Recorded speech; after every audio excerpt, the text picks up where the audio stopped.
Bien, on a paramétré notre logiciel Project, on a enregistré sous notre premier projet, on lui a affecté un calendrier. Maintenant on va s'intéresser à l'écran proprement dit, qui correspond à l'affichage que j'avais mis en option en choisissant mes options au départ. Donc cet affichage là peut être modifié, ça on le verra tout à l'heure, mais dans un premier temps on s'intéresse aux trois volets. Tout d'abord à gauche le tableau des tâches, le graphe, et ici en bas le détail de chaque tâche, c'est-à-dire son prédécesseur et son successeur.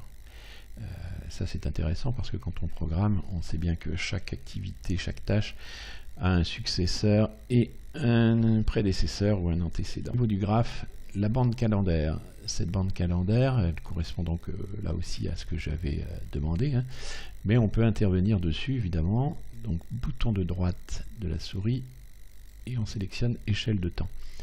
Donc on peut intervenir sur l'échelle de temps. Là moi j'ai choisi d'avoir deux niveaux, donc j'ai pris le niveau intermédiaire et le niveau inférieur. Niveau intermédiaire où j'ai noté les mois et l'année, et le niveau inférieur où j'ai noté la date du lundi de la semaine concernée. Donc chaque colonne correspond à une semaine. Voilà, bon, c'est une présentation qui est un peu passe-partout. Si je veux intervenir, par exemple, je fais un planning enveloppe, j'ai pas forcément besoin d'un niveau de détail important sur le niveau inférieur. Je peux dire que j'ai un rythme de une colonne qui intègre 2 semaines. Je confirme, voilà. Donc ça me réduit la longueur de la bande calendaire. Bon, c'est un peu plus chargé, mais quand on a un planning qui correspond à un projet qui peut tabler sur plusieurs années, ça peut être intéressant.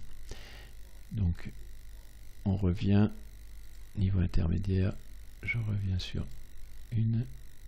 Ok. Je reviens sur l'onglet format. Sur l'onglet format, on a deux onglets ici là importants parce qu'on les utilise très souvent. Tout d'abord l'onglet style du texte.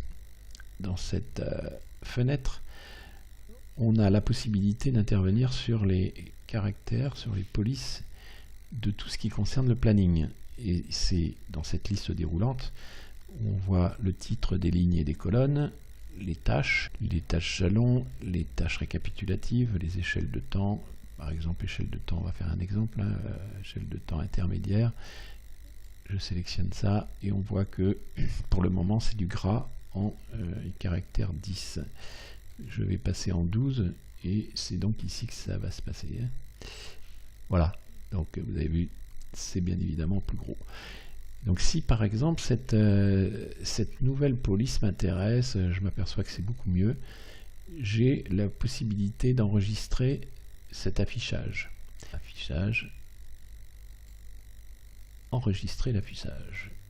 Et en fait j'ai la possibilité de mettre à jour l'affichage actuel ou de donner un nouveau nom d'affichage qui me permettra par la suite d'en disposer, de le positionner ou en option par défaut ou spécifiquement.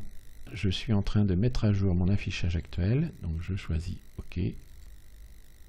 On va dire oui. On va passer maintenant à la saisie des tâches.